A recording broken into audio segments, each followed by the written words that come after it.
বান্দা, তোর স্বামী তোকে বেশি কষ্ট দিচ্ছে, তোর বউ তোকে বেশি কষ্ট দিচ্ছে, বেশি কষ্ট লাগতেছে দুনিয়ায় থাকতে, তোর কেউ নাই মনে হচ্ছে। আরে বান্দা, কেউ নাই মনে করছিস কেন? আমি আল্লাহ আছি না তোর? আমি আল্লাহ আছি না? আমি আল্লাহ আছি না? ও আমার বান্দা, ফাজকুরুনি, মন বেশি খারাপ থাকলে আমাকে একবার স্মরণ কর। আজকুরুকুম, তোর অশান্ত মনকে শান্ত করে দেওয়ার মাধ্যমে আমি আল্লাহ তোকে স্মরণ করব, আমি আল্লাহ তোকে স্মরণ করব। ফাজকুরুনি, বান্দারে, ধার কর্জ পড়ে গেলে আমাকে একবার স্মরণ কর। আজকুরুকুম, আমি গায়েবী খাজানা থেকে তোকে সাহায্য করে তোকে স্মরণ করব। সুবহানাল্লাহ। ফাজকুরুনি, বান্দারে, যে কোনো মুসিবতে তুই আমাকে স্মরণ কর। আজকুরুকুম, মুসিবত থেকে মুক্তি করে দিয়ে আমি তোকে স্মরণ করব। বান্দারে, ফাজকুরুনি, গুনাহ করে তুই আমাকে স্মরণ কর। আজকুরুকুম, আমি গফফার, তোকে মাফ করে দিয়ে স্মরণ করব।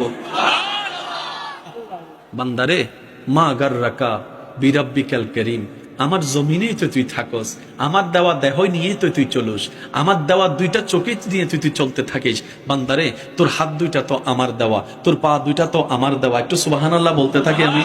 বান্দারে, তোর নিঃশ্বাসটা আমার দেওয়া, তোর হার্টটা আমার দেওয়া, তোর কিডনিটা আমার দেওয়া। বান্দারে, সবাই তোকে ভালোবাসে, কতজন ভালোবেসে তোর জন্য কত কিছু করেছে, কিন্তু তাদেরকে একবার বল একটা নিঃশ্বাসের ব্যবস্থা করে দিতে। কেউ পারবে না তোকে একটা নিঃশ্বাসের ব্যবস্থা করে দিতে। তোর কিডনির মধ্যে ডায়ালিসিস করে দিতে একজনকে বল, হাজার হাজার টাকার ব্যবস্থা করবে, তাও পরিপূর্ণভাবে করতে পারবে না।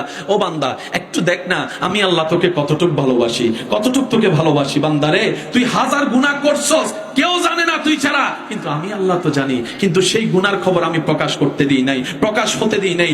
আমি গুনার খবর গুলাকে গোপন রেখে তোকে সমাজে এখনো ইজ্জতে থাকার ব্যবস্থা করে দিয়েছি, ইজ্জতে থাকার ব্যবস্থা করে দিয়েছি। মা গাররাকা বিরাব্বিকাল কারীম, মা গাররাকা বিরাব্বিকাল কারীম, মা গাররাকা বিরাব্বিকাল কারীম। অন্যদিকে আল্লাহ পাক বলে, ফাবি আইয়ি আলাই রাব্বিকুমা তুকাজ্জিবান। বান্দারে, তোর ডাইনে সব আমার নিয়ামত, বামে সব আমার দেওয়া নিয়ামত, সামনে পিছনে উপরে নিচে, বান্দা সবকিছু আমার দেওয়া নিয়ামত। কোনটাকে অস্বীকার করবি বল? কোনটাকে অস্বীকার করবি? পাহাড়ও আমার দেওয়া নিয়ামত, সাগরও আমার দেওয়া নিয়ামত, বন জঙ্গল আমার দেওয়া নিয়ামত, জমিনও আমার দেওয়া নিয়ামত, তোর চোখের জ্যোতিটা আমার দেওয়া নিয়ামত, তোর কানে শোনাটাও আমার দেওয়া নিয়ামত।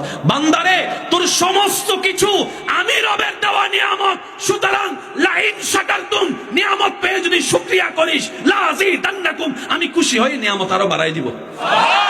আল্লাহ বলছেন, ফাজকুরুনি, জাহান্নামে যাওয়ার পথে আমাকে স্মরণ কর।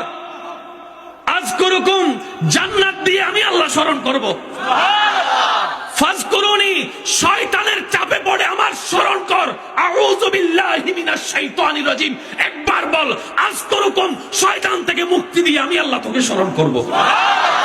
ফাজকুরুনি, বান্দা, তোর চাচাই তোকে জ্বালাচ্ছে, তোর জেডাই তোকে চালাচ্ছে, তোর বড় ভাই তোকে জ্বালাচ্ছে।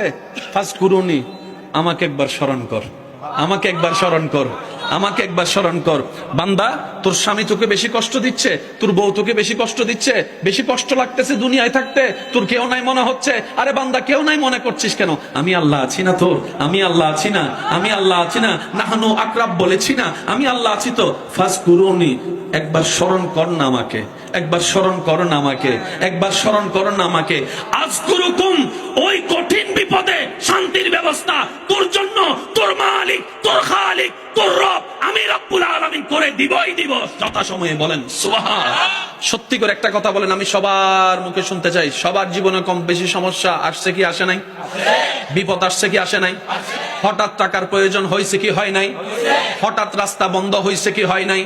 হঠাৎ জামিলা লাগছে কি লাগে নাই? ওই বিপদ এখন আর আছে? ওই জামিলা এখন আর আছে? বলেন না আছে? 10 বছর আগের কাহিনী এখন আছে? সমাধান হলো কিভাবে? আপনি বলছেন এমনে তেমনে, রব বলে যে না, আমি করে দিয়েছি।